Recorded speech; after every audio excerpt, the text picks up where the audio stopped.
ahli fikih, para alim ulama, para guru, hadirin hadirat yang kami muliakan. Insyaallah kita akan membahas satu tema, yaitu tentang ma'rifat. Ya, ma'rifat. Ya regiga papijepuh. Ya. Awaludin ma'rifah. Pada dasarnya beragama itu harus didasari dengan ma'rifah, pengetahuan tentang Allah, pengetahuan tentang Nabi, terutama pengetahuan tentang Allah Subhanahu wa ta'ala. Sayyidina Ali berkata, "Faman lam ya'rifu fa kaifa ya'budu." Bagaimana orang menyembah kalau dia tidak tahu siapa yang disembah? Kalau tidak ada ma'rifah, apapun ibadahnya akan menjadi kosong. Salatnya kayak menghayal saja, sekedar gugur kewajiban. Wa ma khalaqtul jinna wal insa illa liya'budun. Dan tidaklah aku ciptakan jin dan manusia, kata Allah, kecuali untuk beribadah. Ulama menafsirkan liya'budun sebenarnya liya'rifuni. Dan tidaklah aku ciptakan jin dan manusia kecuali untuk mengenal saya. Ternyata ma'rifah ini jauh lebih tinggi dari ibadah itu sendiri. Ya, beribadah, menghamba kepada Allah, mengesahkan Allah, baru ma'rifah. Awaludin ma'rifah. Pada dasarnya awal beragama itu adalah ma'rifah. Wa kamalul ma'rifah at-tasdiq bihi. Dan sempurnanya ma'rifah itu adalah membenarkannya. Wa kamalut tasdiq bihi tauhidihi. Dan sempurnanya tasdiq itu adalah mengesahkannya. Wa kamalut tauhidihi al-ikhlasu lahu. Dan sempurnanya mengesahkan Allah itu harus ikhlas. Wa kamalul ikhlas lahu nafyu sifati anhu. Dan untuk sempurnanya keikhlasannya itu kita harus menafikan sifat-sifat yang tidak pantas untuk Allah Subhanahu wa ta'ala. Ada satu hadis kursi, kuntu kanzan makhfiyan fa ahbabtu an u'rafa fa halaqtu khalqa likai u'rafa. An Ibnu Abbas. Aku, kata Allah, adalah perbendaharaan yang tersembunyi, maka aku senang, aku cinta untuk dikenal, maka aku ciptakanlah makhluk untuk mengenal saya. Jadi pada zaman azali Allah sendiri saja. Allah tidak membutuhkan makhluk. Di balik kesendirian Allah, disitulah terjadi kevakuman, ya. Tidak ada yang menyembah, tidak ada yang disembah.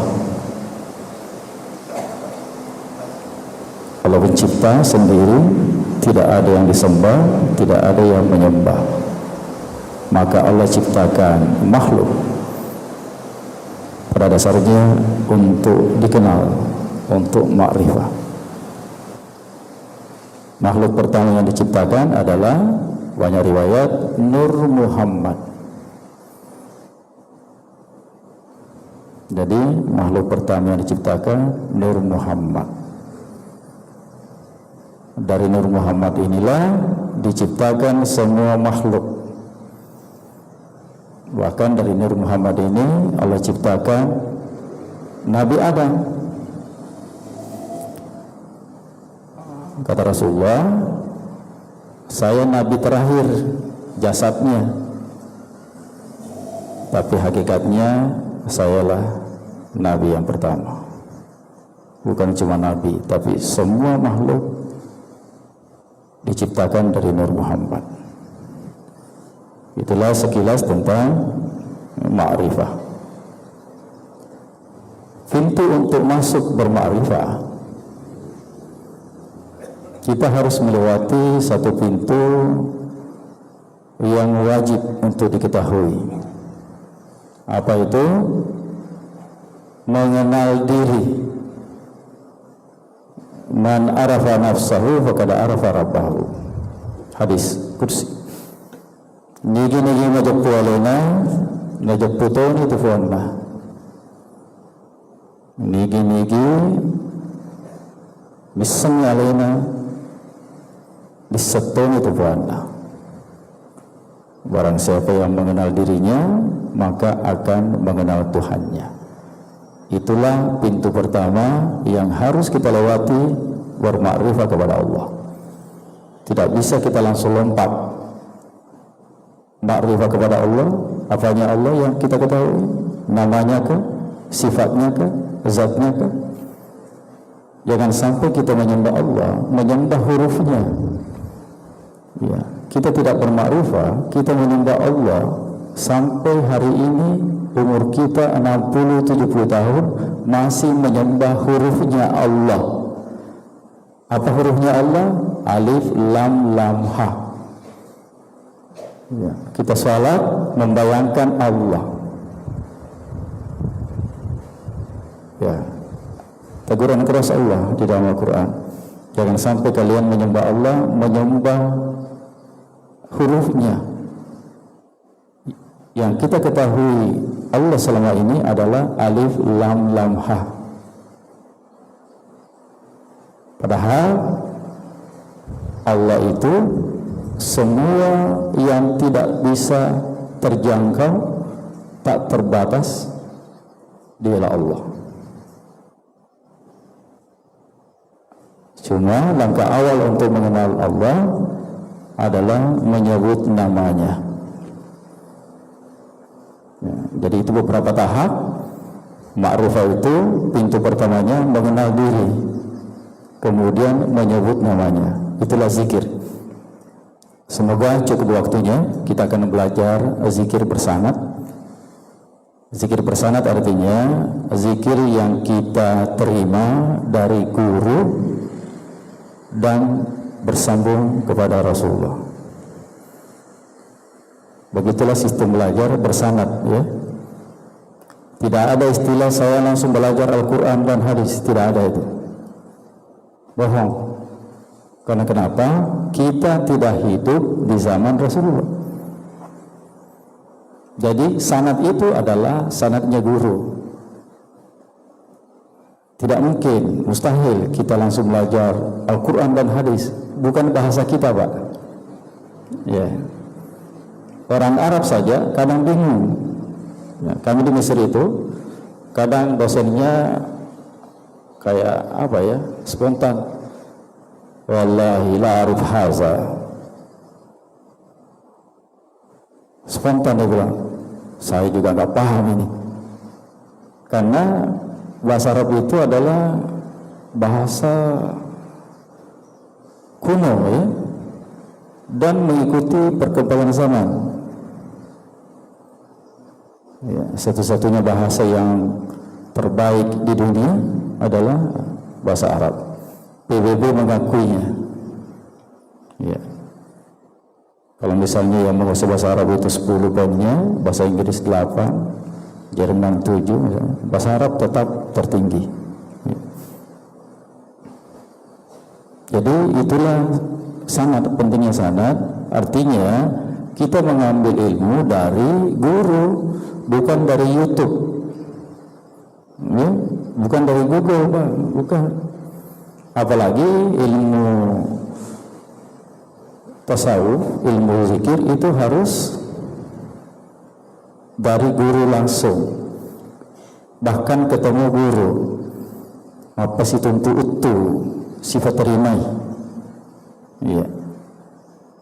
Beda kalau ilmu lain, ya, ilmu syariat bisa dibaca bukunya boleh, tapi khusus ilmu penyempurna kehidupan tasawuf harus berguru bersama. Haruskah? Harus. Tidak bisa tidak. Kalau orang tidak bertarekat, belum sempurna keislamannya.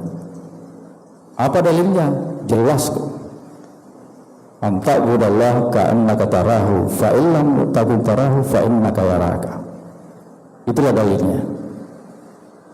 Jadi kalau kita cuma bertauhid saja, bersyariat saja, belum sempurna. Harus bertarekat. Bullshit itu yang mengatakan tidak penting tarekat. Bullshit. Tolong belajar kembali. Rasulullah kan tidak bertarekat. Iya, apa-apa yang dilakukan Rasulullah yang menyangkut dengan Allah, itulah tarekat. Iya. Kalau orang tidak bertarekat, pasti tidak berakhlak. Karena memang begitu susunannya, iman, Islam, ihsan. Tidak boleh kita milih satu saja, enggak boleh.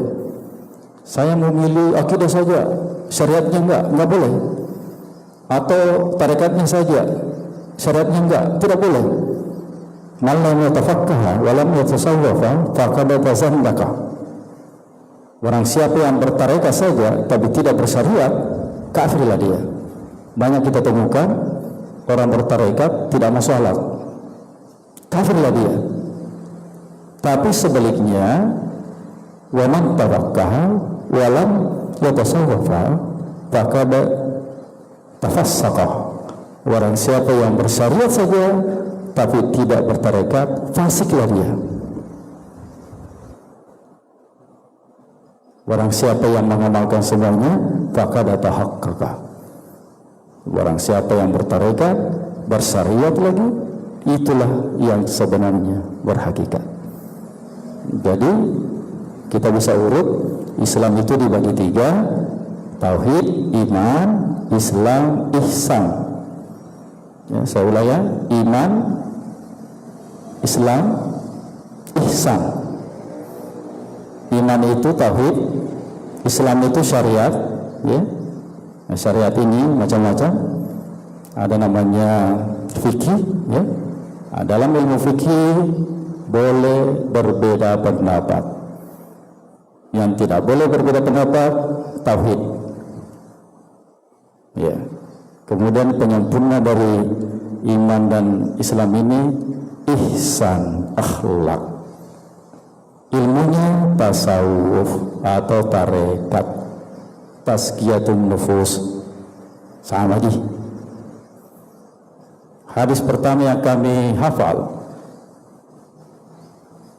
umur SD, ya. Jadi kami di Sengkang itu SDA namanya, sekolah dasar Asadia. Alhamdulillah salah satu santri kami sudah jadi menteri, Prof. Nasaruddin Umar, alumni Sengkang. Itu salah satu. Nah, di sini banyak alumni kami yang ke Sengkang belum saya lahir, ya.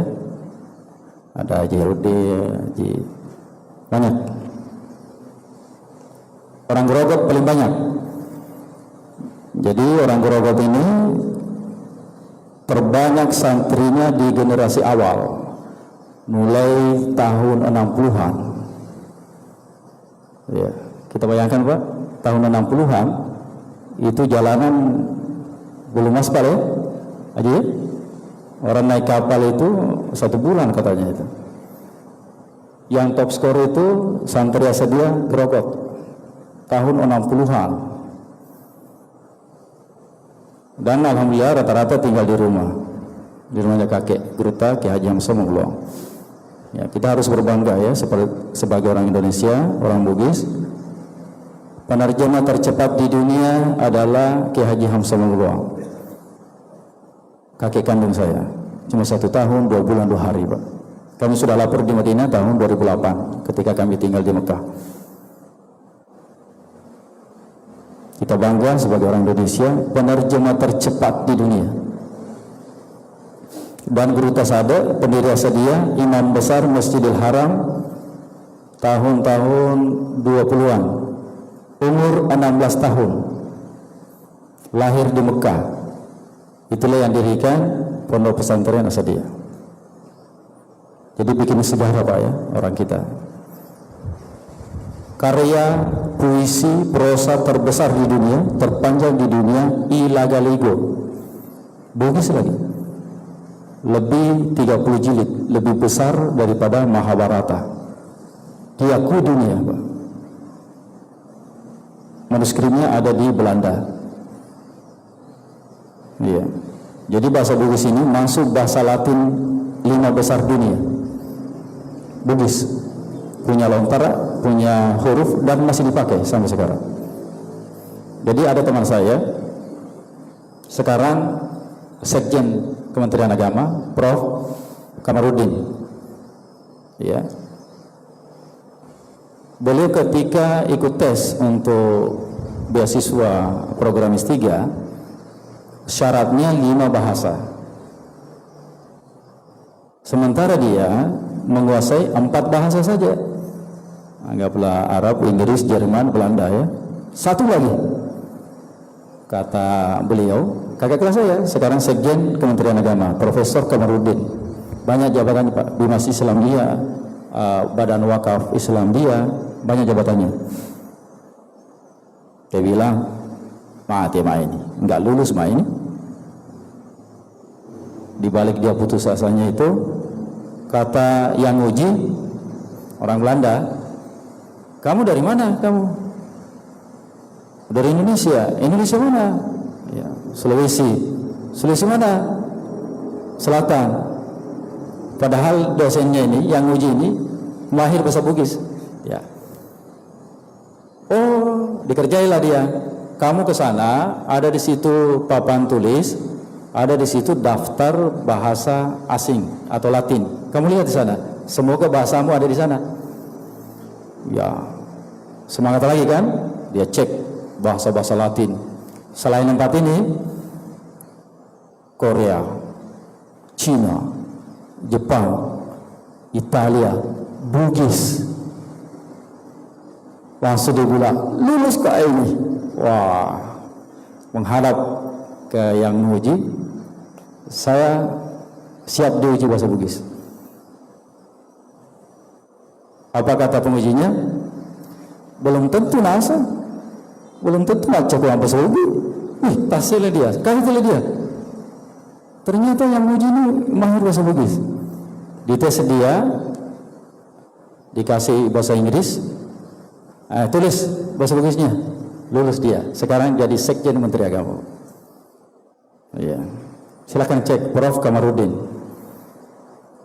Ya, ada gelarnya itu yang dari Jerman itu, lain-lain tulisannya. Silakan dicek di Google.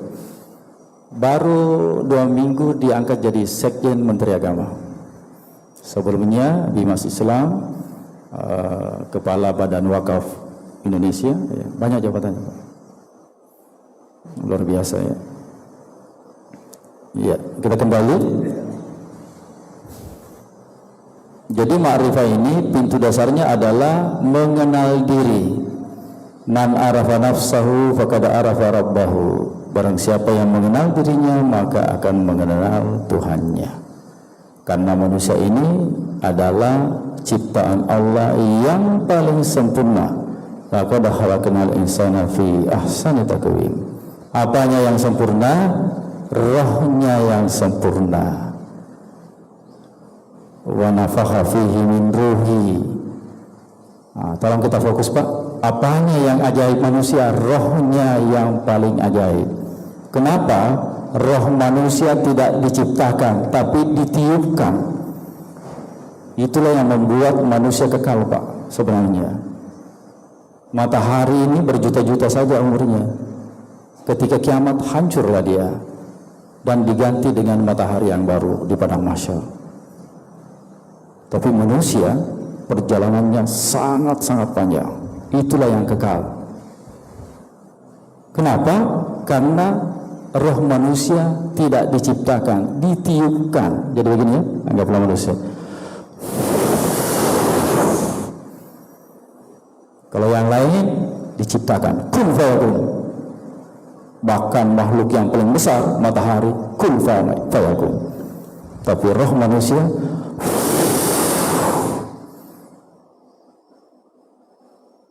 apa yang ditiupkan? Siapa yang meniup? Yang ditiup jadi apa?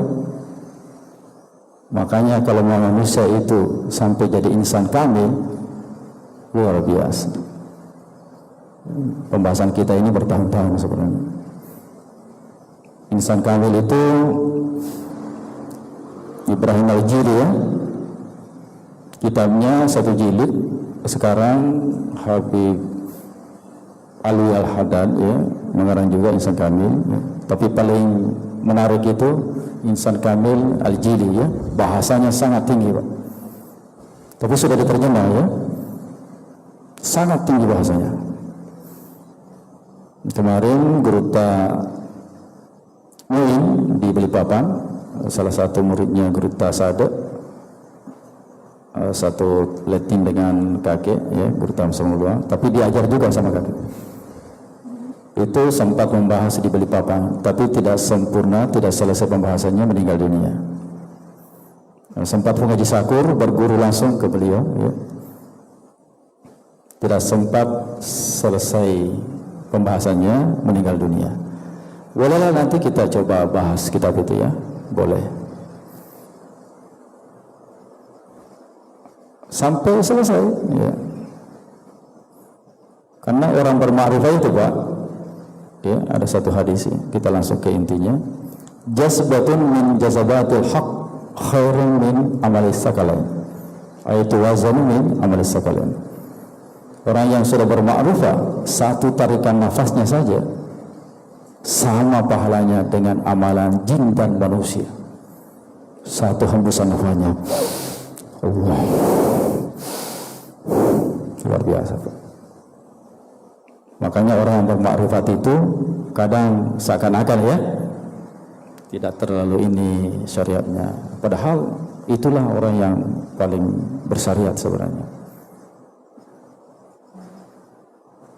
Coba bayangkan saja, tarikan nafasnya saja orang bermakrifat, satu tarikan nafasnya Allah, itu dengan kesadaran. Jadi beragama itu dengan cinta dan kesadaran, al-wa'i. Jadi kita harus sadar Pak, itu per menitnya, per detiknya kita harus sadar, kita ini siapa sih? Kita ini hamba Allah ya. Sadar. Jangan sampai kita sudah sholat belum sadar ya, kita harus sadar. Sadar beragama, sadar sebagai hamba ya. Sekarang ini pembahasan sangat menarik ya, tentang kesadaran ya, tentang nafas ya, banyak ya. Ilmu ini sangat dinamika ya, berkembang. Dan uniknya yang temukan ilmu-ilmu ini orang biasa aja ya.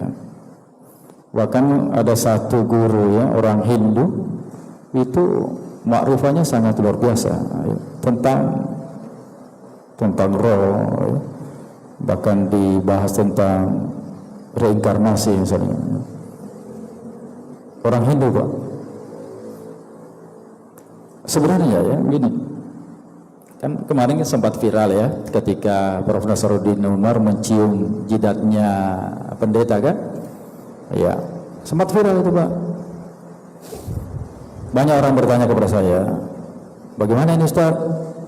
Saya bilang, kamu mau jawaban yang mana? Karena jawabannya ini dua, syariat dan makrifat. Jawaban syariatnya salah, karena orang kafir itu najis, salah. Syariatnya,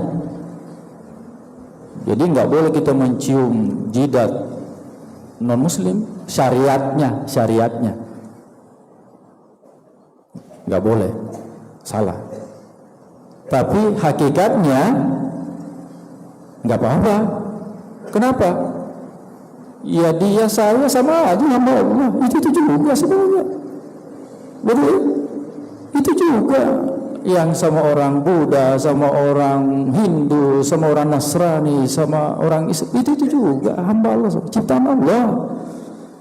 Itu juga sama. Kalau hakikatnya, iya. Tapi kalau syariatnya salah, Pak, nggak boleh. Nggak boleh. Karena selama kita hidup ini harus bersyariat. Iya. Coba pikir, Pak. Siapa si Paulus itu? Itu ciptaan Allah itu. Jangan kasih Paulus. Kita ini kan namanya saudara ya. Contoh ya. Kita bersaudara diikat oleh beberapa hal. Yang pertama, kita bersaudara karena seakidah. Inilah yang paling tinggi. Bahkan melebihi saudara kandung. Yang kedua, kita bersaudara karena bernegara.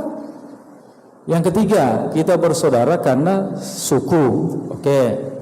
Kita bersaudara karena kandung, ya, saudara kandung. Oke, kita bersaudara karena sama-sama makhluk. Membukti, ada seorang ahli ibadah mengurung seekor kucing, divonis masuk neraka. Kucing, Pak, ahli ibadah, tapi dia menzalimi ciptaan Allah, seekor kucing. Sebaliknya, ada ahli maksiat yang memberi minum seekor anjing yang kehausan, bahkan dengan selopnya, sepatunya, dirubah vonis Allah, penghuni neraka menjadi penghuni surga. Cuma gara-gara memberi minum seekor anjing. Anjing lagi. Ini orang belum bersyahadat, pelacur lagi. Coba, Pak. Jadi jangan kita ini sok mengambil hak Tuhan. Kafir kamu, neraka kamu. Oh, tunggu dulu, Pak. Tunggu dulu, Pak. Jangan. Kita belum tentu, ya, tidak tahu. Jangan-jangan yang kita kafirkan husnul khatimah, Pak. Iya benar. Tapi sebaliknya kita merasa suci, su'ul khatimah. Ayo. Jangan, Pak. Jangan kita melangkahi Allah. Cukup kita beribadah saja. Karena dasar agama ini adalah cinta. Fa'ahbabtu an urafa. Itu kita kaji nih, Pak. Kuntukan sama maghfiyan fa'ahbabtu. Coba bahasa yang Allah pilih, saya cinta untuk dikenal. Berarti dasar agama ini adalah cinta, Pak. Kasih sayang. Coba direnungi. Ini hadis memang jarang ya. Allah di kesendiriannya, ya misalnya ya, mungkin bosan juga ya sendiri ya, berjuta-juta tahun sendiri aja, ya dia pencipta. Tapi apa kata Allah? Fa'ahbabtu an urafa. Saya senang, saya cinta untuk dikenal, maka aku ciptakanlah makhluk. Belakangan itu agama, Pak. Itu belakangan nomor berapa itu? Agama itu, surga neraka belakangan. Jadi dasar kehidupan ini, dasar agama ini cinta, Pak, kasih sayang, cinta. Ya. Makanya banyak ulama-ulama sufi, ya, agama saya adalah agama cinta. Ya. Orang-orang sufi itu, Pak, melihat mukanya aja sejuk, karena di dalam hatinya cinta, cinta saja, kasih sayang, Pak. Ya. Pak pesona, ya. Coba bayangkan, Pak. Kalau kita ini, hati-hati kita ini cinta semuanya, cinta saja. Bukan cintanya seorang suami istri atau remaja ya, enggak. Cinta itu bermakna luas, Pak. Contoh saja, ya. Seorang pelacur memberi minum anjing yang kehausan, bersusah payah mencari tali, terus di kayak pancingan itu dimasukkan sepatunya ke dalam sumur, baru diangkat, dikasih minum lah itu hanya. Berubah vonis Allah, penghuni surga, Pak. Belum sholat, belum bersyahadat, belum puasa, Pak. Coba, Pak. Oh, iya. Jadi luar biasa ya. Itulah ma'rifah, Pak. Iya. Jadi keajaiban manusia itu adalah rohnya tidak diciptakan, tapi ditiupkan. Contoh ya. Maaf. Kita harus analoginya yang logika ya. Oke? Ini sebenarnya pelajaran kelas tinggi ya, masuk Hidayatul Wujud Ibnu Arabi ya. Yang profesor aja bingung. Jadi begini, kita bayangkan ya, sebenarnya nggak boleh membayangkan, tapi untuk menglogikakan kita harus membahasakan. Karena kalau kita diam semua, nggak paham. Kita, nauzubillah, menyamakan Allah dengan makhluk. Tidak Pak, tidak. Tapi kita menganalogikan, kita berucap, biar kita paham. Begitu sebenarnya. Oke lah ya. Allah meniupkan roh kepada manusia ya. Anggaplah ini manusia, tubuh ya, dari tanah. Ditiupkan begini.